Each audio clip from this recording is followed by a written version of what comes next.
democracia. E uma reportagem que o Jornal da Band está preparando para uma série aí que daqui a pouco vai botar no ar. E por outro lado, entretanto, eu fiquei triste porque eu queria muito ter estado aqui ontem para compartilhar com os ouvintes e espectadores desse programa as impressões gerais sobre o episódio absolutamente incomum do bate-boca da véspera que culminou com a demissão do ministro da Educação, o senhor Cid Gomes. Vocês sabem, quem acompanha este programa, que eu sempre critiquei muito o Cid Gomes, um governador dado a histrionismos, dado a despesas imorais, como, por exemplo, pegar a sogra, botar num avião dentro de um jatinho pago pelos recursos públicos do Ceará, bota a sogra dentro de um jatinho, viaja para a Europa num carnaval com a mulher, num jatinho com a sogra. Como é que pode isso para o contribuinte pagar um negócio desse? Nem que a sogra tivesse fantasiada de Carmen Miranda, uma coisa assim, para dar uma demonstração no Champs-Élysées, nem isso podia, pois ele fez. Depois você pega o mesmo cara, tem um hospital, aliás, eu disse aqui que era um hospital no Jornal da Band, um hospital em Mossoró. Não era em Mossoró, era Sobral. Mossoró é em Pernambuco, eu botei Mossoró no Ceará, fiz uma confusão danada, mas o que eu queria dizer é o seguinte: no reduto dele, Sobral, né, do Cid Gomes, reduto eleitoral, ele fez uma festa que só no cachê da Ivete Sangalo, que fez mal em aceitar, foram R$600 mil, uma festa para inaugurar um hospital público em Sobral. Me desculpe, como assim um hospital Mossoró, Rio Grande do Norte? Eu errei o lugar de Mossoró outra vez, 2 vezes. Ô besta! Então não é em Pernambuco também, é Rio Grande do Norte. Eu sou um desastre. Mas enfim, Sobral foi lá, R$600 mil num show de Ivete Sangalo. Enfim, a figura de Cid Gomes fala por si. O famoso orelhudo do Ceará foi parar no Ministério da Educação, talvez nem ele saiba por quê. Ele até pode imaginar por quê, mas qualquer pessoa que está dentro de uma escola, dentro de uma universidade, está se perguntando até hoje que caminhos do destino podem conduzir um homem público como esse ao Ministério da Educação de um país com as necessidades que o Brasil tem na área da educação e que tem como lema do governo recém-impossado pátria educadora. Como é que você entrega uma pátria educadora a uma figura como essa? Então as críticas ao Sr. Cid Gomes aqui sempre foram permanentes, e eu acho aqui modestamente que merecidas, mas com a tranquilidade de quem sempre criticou o orelhudo. Quero dizer o seguinte: anteontem na Câmara mais se aproximou dos meus aplausos do que das minhas vaias, quando ele partiu para dentro dos parlamentares.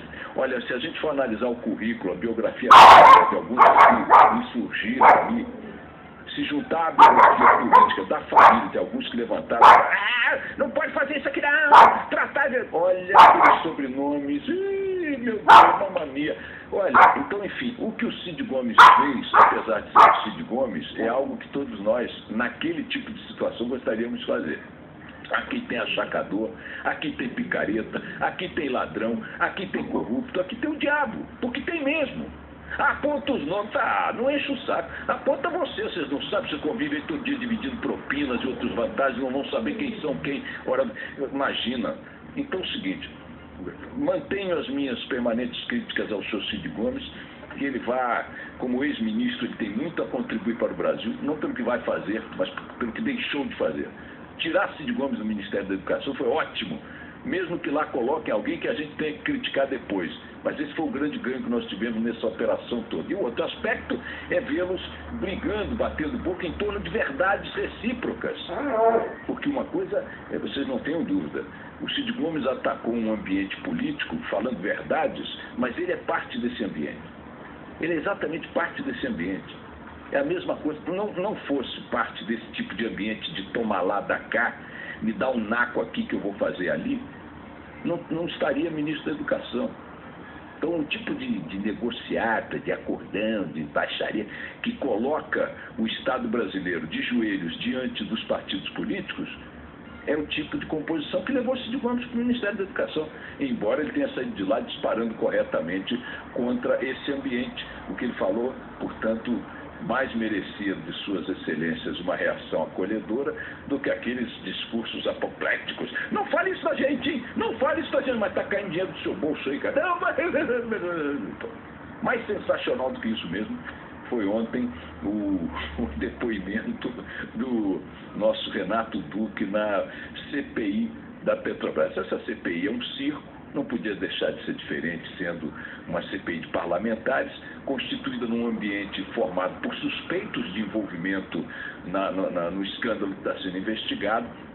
E mais uma vez mostrou que aquilo ali muito serve para alimentar o anedotário nacional e muito pouco para dar avanço às investigações. A CPI está constituída para produzir situações de constrangimento ou de desvio de rota no interesse público da curiosidade pública em torno da Lava Jato. Esse negócio da Petrobras interessa para a gente acompanhar olhando para a Lava Jato, para a Operação Lava Jato, que vem avançando gradualmente, completou um ano agora com o maior número de presos mantidos na cadeia, no ambiente de colarinho de banco e empresário de alto coturno e etc. E tal. Botou nas mãos do Supremo Tribunal Federal uma lista inédita de políticos comprometidos, suspeitos de envolvimento, levantou contas, foi a maior recuperação de recursos desviados até hoje em toda a história da corrupção brasileira, a maior conjunto de acordos internacionais para ampliar fora do Brasil as investigações e chegar aos envolvidos, o maior escândalo de corrupção, quer no seu tamanho, quer no seu impacto político, quer no seu volume de dinheiro e quer no avanço das investigações. Então é a Lava Jato que a gente tem que preservar. A CPI está lá para produzir situações de picadeiro que façam com que a opinião pública confunda a Lava Jato com uma disputa política, que não tem nada de disputa política. Quem roubou, roubou, não importa qual seja o partido, quem não roubou, não roubou. E é isso que a gente tem que acompanhar e apoiar. Na CPI, ao contrário, é coisa como ontem. Vai o Renato Duque, chega lá e esquece até o nome da mulher. Eu não sei, enfim, por que ele terá feito isso, mas foi um momento absolutamente sensacional. Um idiota lá qualquer quer convocar a mulher dele. Eu vou convocar sua mulher, dona Elza. É Elza? Mas Elza não é minha mulher. Mas eu vou convocar sua mulher, dona Elza. O cara levou um mês estudando para inquirir o Renato Duque. Um mês. Nós dizia que ia convocar para ameaçá-lo, convocou a mãe. Aí disse, mas minha mãe, dona Elza é minha mãe. Devia ter uma vizinha, dona Elza. Então, como é o nome da sua mulher? Não vou dizer. Fez ele muito bem. Eu vim aqui para falar o nome da minha mulher, também tenho o direito de não falar.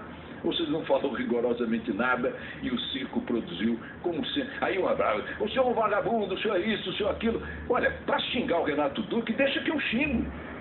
A comissão era de inquérito, parlamentar de inquérito, o que vocês inquiriram? Nada.